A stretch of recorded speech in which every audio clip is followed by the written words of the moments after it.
Welcome बच्चों। इस video में आज हम लोग पाचन तंत्र या डाइजेस्टिव सिस्टम के बारे में पढ़ेंगे। बच्चों, मनुष्य के इस तंत्र को समझने के लिए कुछ बिंदुवार अध्ययन हम लोग करेंगे, जैसे पोषण क्या है या न्यूट्रिशन क्या होता है, पोषण की विभिन्न अवस्थाएं कौन कौन सी होती हैं, आहार नाल किसे कहते हैं, वो कौन कौन से अंग हैं जो आहार नाल की रचना करते हैं। साथ ही हम लोग जानेंगे पाचन तंत्र के विभिन्न अंग द्वारा स्रावित होने वाली जो पाचक रस या एंजाइम होते हैं वो कौन कौन से हैं और उनके क्या क्या कार्य हैं। तो हम लोग शुरुआत करते हैं पाचन तंत्र या डाइजेस्टिव सिस्टम। बच्चों, हम सभी लोग रोज खाना खाते हैं या भोजन की प्राप्ति मनुष्य रोज करता है। भोजन किस पर्पज से खाया जाता है? भोजन दो पर्पज से अगर माना जाए, दो पर्पज से खाया जाता है। ये एक तो भूख शांत करता है, भूख शांत करने के लिए हम लोग भोजन का ग्रहण करते हैं। साथ ही भोजन ग्रहण करने से शरीर को पोषण मिलता है, या इस पोषण को और अच्छे से समझ सकते हैं। पोषण एक प्रक्रिया है जिसमें कोई भी मनुष्य भोजन को ग्रहण करता है।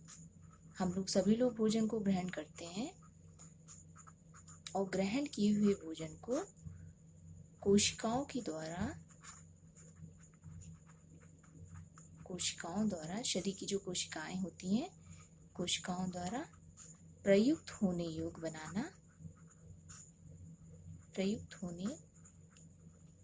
बनाना, जिससे कि उसका उपयोग किस लिए किया जा सके?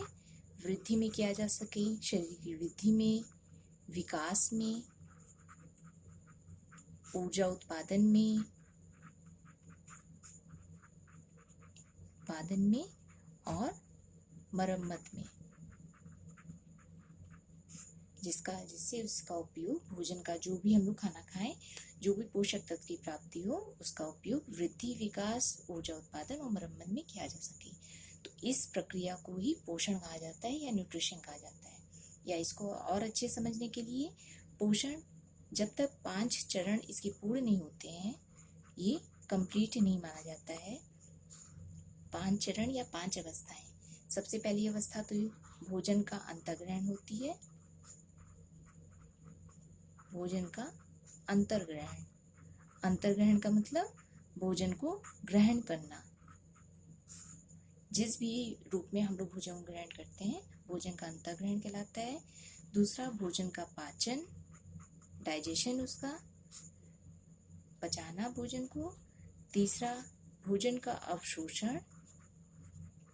अवशोषण आहार नाल की जो छोटी आंत होती है, उसमें अवशोषण की प्रक्रिया की जाती है। जो भी पोषक तत्व होते हैं शरीर में, शरीर को कैसे लगे, तो जो आहार नाल में जो छोटी आंत होती है उसमें अवशोषण की प्रक्रिया की जाती है। चौथे नंबर पे आता है परिवहन तथा स्वांगीकरण। परिवहन का मतलब, परिवहन जो भी पोषक पदार्थ शरीर में अवशोषित हुए हैं वो लसिका और रक्त द्वारा सभी ऊतकों में पहुंचाए जाएं। साथ ही जो शरीर की जितनी कोशिकाएं हैं उसके जीव द्रव में पोषक पदार्थों का आत्मसात होना स्वांगीकरण कहलाता है। इसके साथ ही जो शरीर में अवशिष्ट पदार्थ, जो अपचित पदार्थ बनता है, उसको मल त्याग द्वारा बाहर निकालना भी पोषण की 5 चरण पूरा करते हैं। इस प्रकार पोषण के 5 चरण होते हैं: भोजन का अंतर्ग्रहण, उसका पाचन, अवशोषण, परिवहन तथा स्वांगीकरण और मल त्याग। बच्चों, हम लोग कोई भी अगर खाना खाते हैं, ये बहुत आवश्यक है कि जितने भी पोषक तत्व हैं तभी शरीर में अवशोषित होंगे, तभी हमारे शरीर को लगेंगे जब हमारा पाचन सही से होगा। हमारे पाचन को सही से रखने के लिए शरीर में एक व्यवस्था की गई है, जिसमें ये एक नली के रूप में, एक लंबी नली के रूप में व्यवस्था हुई है, लंबी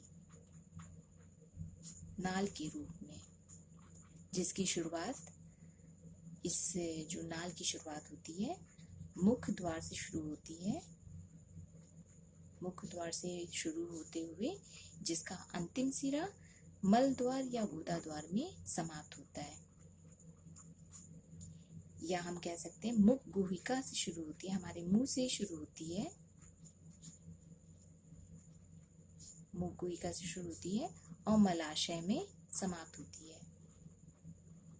तो ये जो नलिका रूपी संरचना है, इसी को शरीर में बोलते हैं आहार नाल, क्योंकि ये नलिका के रूप में माना गया है कि इसकी शुरुआत मुख द्वार से होती है और लास्ट इसका मल द्वार होता है, लास्ट सिरा मल द्वार होता है। इसी को ही आहार नाल या एलिमेंट्री कैनाल कहते हैं। अब बच्चों, हम लोग इस अपने शरीर में जाने, मनुष्य के शरीर में ये आहार नाल किस प्रकार की होती है, तो चित्र के माध्यम से हम लोग समझ सकते हैं। इसमें कौन कौन से अंग होते हैं आहार नाल को जो संरचना करते हैं आहार नाल की। यही मनुष्य के शरीर का पाचन तंत्र है, यही मनुष्य के शरीर की आहार नाल है। इसी का चित्र बच्चों एग्जाम में पूछा भी जाता है। अगर हम देखें तो मनुष्य के इस पाचन तंत्र का जो विभिन्न अंग है, सबसे पहला अंग है मुख गुहिका। मुख गुहिका मतलब मुंह की, जो यहाँ पर मुख में जितने भी अंग हैं मुख गुहिका की रचना करते हैं। मुख गुहिका में 3 चीजें हैं, एक है दांत, जीवा और तीसरे नंबर पे होती है लार ग्रंथियां। ये मुख गुहिका में होती है। मुख गुहिका के बाद आती है ग्रसनी। ग्रसनी का जो पृष्ठ सिरा है, आगे का सिरा है, वो नासाग्रसनी कहलाती है, नासाग्रसनी। और उसका जो अधर सिरा होता है, जो पीछे का सिरा होता है, वो मुख ग्रसनी कहलाती है। नासाग्रसनी से श्वास नली निकलती है और जो मुख ग्रसनी होती है, इसी से ग्रास नली या भोजन नली निकलती है। तीसरा जो इसका आहार नाल का जो तीसरा अंग है, वो है ग्रास नली या भोजन नली। चौथा है अमाशय। अमाशय आगे जाकर छोटी आंत में, अमाशय के आगे छोटी आंत जुड़ती है, ये छोटी आंत है। छोटी आंत के 3 हिस्से माने जा सकते हैं, 3 भाग माने सकते हैं। ये जो अमाशय है, ये हमारा अमाशय में आगे जाके सी आकार की रचना बनाते हैं, इसको बोलते हैं पक्वाशय। छोटी आंत का सबसे छोटा हिस्सा है ये पक्वाशय। ये लगभग छोटी आंत 5 से 6 मीटर लंबी होती है, जिसमें से सिर्फ 25 सेंटीमीटर भाग जो होता है वो पक्वाशय में जाता है। बीच वाला भाग मध्यांत्र कहलाता है और सबसे लास्ट भाग इलियम कहलाता है। छोटी आंत से ही 2 सहायक अंग लगे होते हैं, एक यकृत और दूसरा अग्नाशय। सहायक अंगों में छोटी आंत के पक्वाशय में ही ये खुलते हैं सहायक अंग। ये दो होते हैं, यकृत होता है एक, और एक होता है अग्नाशय या पैंक्रियाज। एक यकृत है, एक अग्नाशय है। ये हमारी छोटी आंत का पक्वाशय वाला हिस्सा है, सी आकार का। उसके बाद ये जो छोटी आंत है, ये बड़ी आंत की सीकम में खुलती है। छोटी आंत का जो इलियम वाला हिस्सा है, वो सीकम में खुलता है। यदि हम इसको और अच्छे से देखें तो ये इलियम का ये हिस्सा आते हुए ये बड़ी आंत के सीकम वाले हिस्से में ये यहाँ पर खुलता है। तो इलियम, ये बड़ी आंत में नेक्स्ट जो अंग है बड़ी आंत है। बड़ी आंत में भी उसके भी तीन भाग होते हैं। बड़ी आंत के भी सबसे छोटा भाग और कठोर थोड़ा भाग होता है सीकम, फिर कोलन और सबसे लास्ट होता है मलाशय। ये बच्चों, ये पूरे अंग मनुष्य के पाचन तंत्र का निर्माण करते हैं। इसमें अंगों के अलावा सहायक अंग भी मिलकर पाचन तंत्र का निर्माण कर रहे हैं। बच्चों इस अंग को अगर समझें हम लोग पाचन तंत्र को एक के बाद एक वन बाय वन समझने की कोशिश करेंगे। सबसे पहले हमारे जो सामने है मुख गुहिका। मुख गुहिका में हम लोग ने जाना कि सबसे पहला जो हिस्सा होता है वो दांत होता है। मुख गुहिका की अगर बात करते हैं हम लोग, मुख गुहिका में सबसे पहले दांत के विषय में हम लोग जान जाए। दांत जो होता है, दांत में अगर हम लोग इस चित्र में देखें, दांत जो हमारे मसूड़ के ऊपर का जो हिस्सा होता है उसके 3 भाग होते हैं। दांत के 3 भागों में बांटा जा सकता है, शिखर, ग्रीवा और जड़। मसूड़ के ऊपर वाला भाग शिखर कहलाता है। जो मसूड़ों के अंदर रहते हैं उसको बोलते हैं ग्रीवा, और जो हमारे जबड़ों की हड्डी में धसे रहते हैं उसको बोलते हैं जड़। शिखर, ग्रीवा और जड़। इसी प्रकार दांत में डेंटिन नाम का ये जो कोशिका आवरण है, अस्थि आवरण, डेंटिन नामक पदार्थ का होता है। इसके ऊपर ये इनेमल की परत लगी होती है। यही इनेमल की परत अगर क्षतिग्रस्त हो जाती है तो मनुष्य को ठंडे और गर्म का अनुभव होने लगता है। दांत को अगर देखें तो मनुष्य का दांत गर्ददंती होता है, द्विबारदंती होता है और विषमदंती होता है। गर्ददंती, द्विबारदंती और विषमदंती। गर्ददंती मतलब ये गड्ढे में या सॉकेट में स्थित होता है। इसकी जो अगर रचना देखी जाए तो वैसे भी ये मसूड़ों के अंदर एक सॉकेट नुमा संरचना में ये स्थिर होता है, तो इसलिए इसको गर्ददंती कहते हैं। द्विबारदंती, द्विबार मतलब कि ये 2 बार ही निकलते हैं। द्विबारदंती के रूप में, द्विबारदंती जो दांत होते हैं मनुष्य के मुंह में, वो कुल होते हैं 20 दांत, जिसको दूध के दांत बोलते हैं। ये छोटे बच्चों में होते हैं और फिर टूटते हैं एक उम्र में। उसके बाद परमानेंट टीथ निकलते हैं। और एक बार दंती जो दांत होता है मनुष्य का, वो होता है टोटल 12। इस प्रकार से टोटल दांत हुए हमारे 32। विषमदंती, विषमदंती इसलिए कहा जा सकता है क्योंकि दांत एक तरह के नहीं होते हैं। दांतों की संरचना अगर देखी जाए, दांत हमारे 4 तरह के हैं। दांतों विषमदंती इसलिए बोला जाता है कृंतक, रदनक, अग्रचवड़क, चवड़क। कृंतक दांत जो कुतरने का काम करता है, आगे के 2 दांत। तो कृंतक को अगर हम लोग इंसाइजर उसको बोलते हैं, ये संख्या में आगे के ये 2 और ये 2 दांत। रदनक, रदनक जो है कैनिन दांत होते हैं, ये चीरने फाड़ने का काम करते हैं। साइड के 2 नोकीले दांत, ये एक होते हैं साइड में दोनों। अग्रचवड़क, अग्रचवड़क जो चौड़े दांत होते हैं, जो भोजन को पीसने का कार्य करते हैं, चबाने का कार्य करते हैं, इसको प्री मोलर कहते हैं। ये संख्या में साइड के 2 दांत होते हैं। और चवड़क मोलर दांत होते हैं। मोलर दांत हमारे 3 होते हैं, जो कि ये एक जबड़े की बात है। इसी तरह जबड़े 2 होते हैं।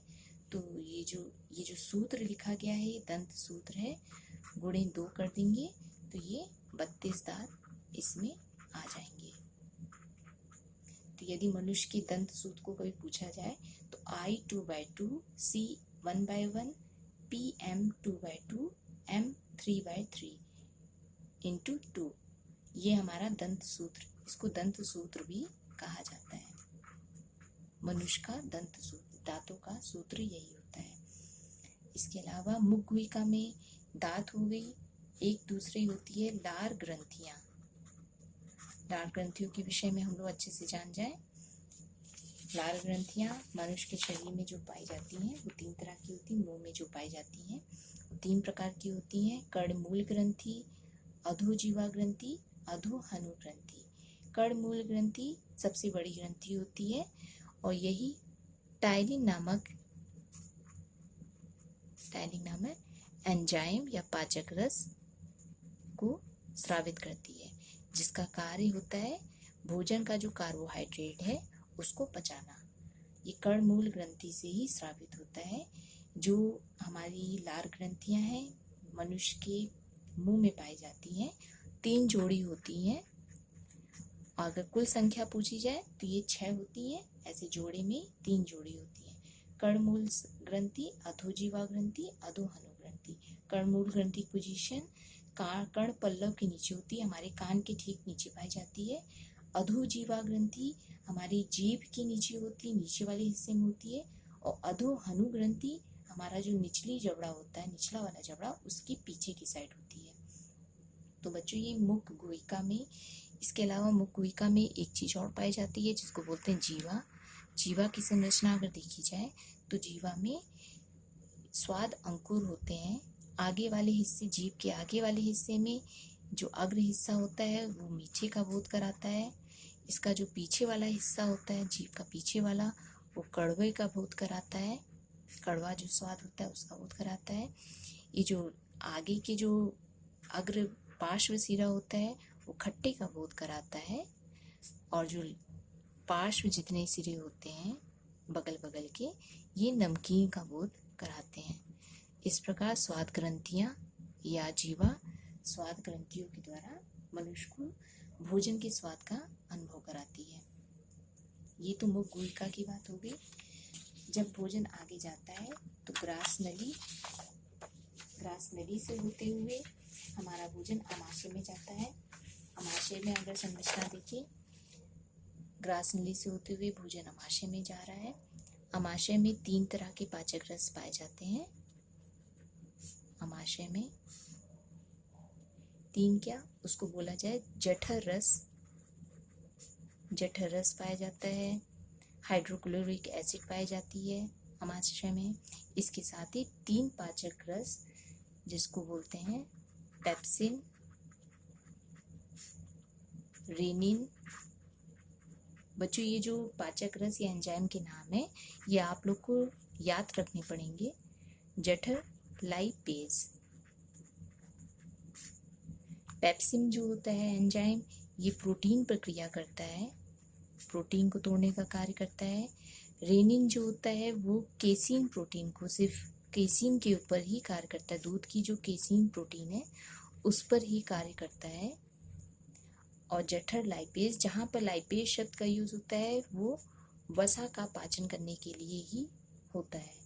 वसा का पाचन, कोई भी एंजाइम में अगर लाइपेज लिखा हो तो इसका मतलब कि वो वसा को ही पचाने का कार्य करता है। इस प्रकार अमाशय में ये 5 पाचक रस हुए, जठर रस, HCl, hydrochloric acid, pepsin, rennin और जठर लाइपेज, जो कि अमाशयी रस बनाते हैं। भोजन जब आगे जाता है ये छोटी आंत में जब प्रवेश करता है जो सी आकार की होती है, उसमें 2 सहायक अंग होते हैं। इसी आकार की हमारी जो छोटी आंत का पक्वाशय हिस्सा है उसमें 2 सहायक अंग हैं। एक है यकृत। यकृत को अगर देखा जाए, यकृत से पित्त रस निकलता है, जो कि इसका कार्य क्या होता है, जो भी भोजन में वसा होती है उसको तोड़ने का, छोटे छोटे टुकड़ों में तोड़ने का, वसा का इमल्सीकरण करता है। इमल्सीकरण या इमल्सिफिकेशन ऑफ फैट, ये पित्तरस द्वारा किया जाता है। पित्तरस पित्ताशय में स्थिर होता है। ये पित्तरस पित्ताशय गॉल ब्लैडर में स्थिर होता है।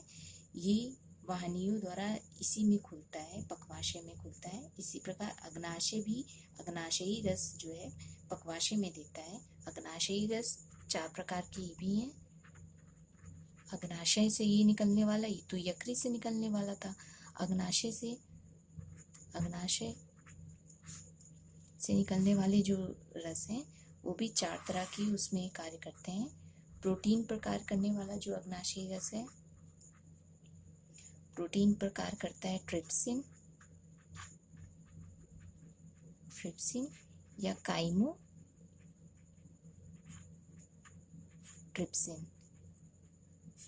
उसी तरह प्रोटीन के बाद जो कार्य करता है, अगर वसा पर देखा जाए तो वसा पर कार्य करने वाला अग्नाशयी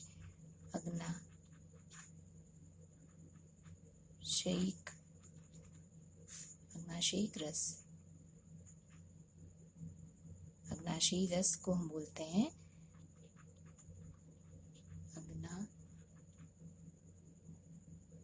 अग्नाशयी लाइपेज। वसा पर अग्नाशयी लाइपेज कार्य करता है।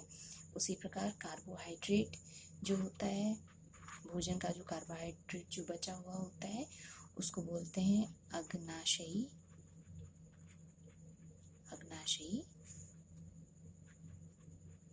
एमाइलेज। ये सब बच्चों पाचक रस हैं जिसको आप लोग को याद रखना पड़ेगा। उसके बाद न्यूक्लिएजेस भी एक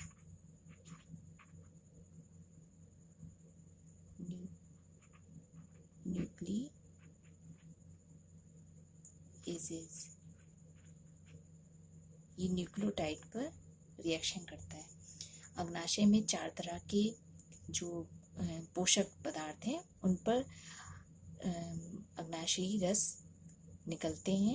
ये 4 तरह के होते हैं। प्रोटीन के लिए ट्रिप्सिन, वसा के लिए अग्नाशयी लाइपेज, कार्बोहाइड्रेट के पाचन के लिए अग्नाशयी एमाइलेज और न्यूक्लिक अम्ल के पाचन के लिए न्यूक्लिएजेस।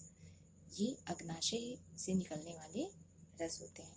अब भोजन जब आगे बढ़ता है अग्नाशय के बाद, ये भोजन आगे बढ़कर ये छोटी आंत का ही एक हिस्सा जो इलियम है, लास्ट वाला है ये हिस्सा इलियम से भी जो पाचक रस है वो निकलता है। इलियम या हम लोग कह सकते हैं छोटी आंत का ही हिस्सा है।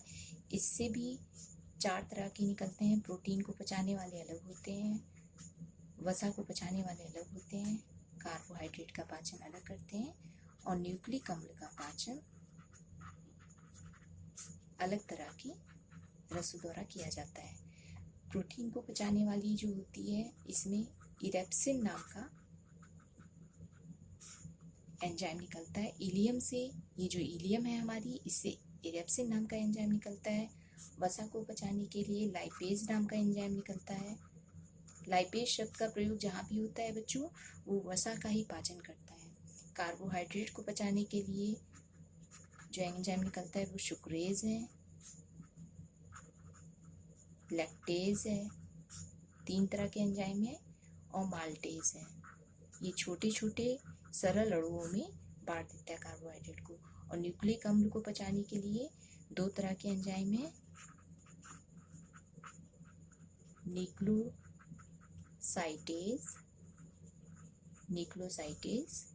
और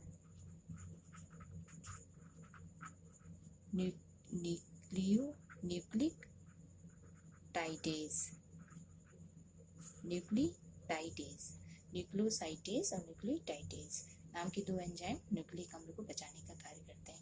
इस प्रकार अगर हम देखें तो हमारी जो छोटी आंत है वो मेन डाइजेशन का कार्य करती है। ये पूरी प्रक्रिया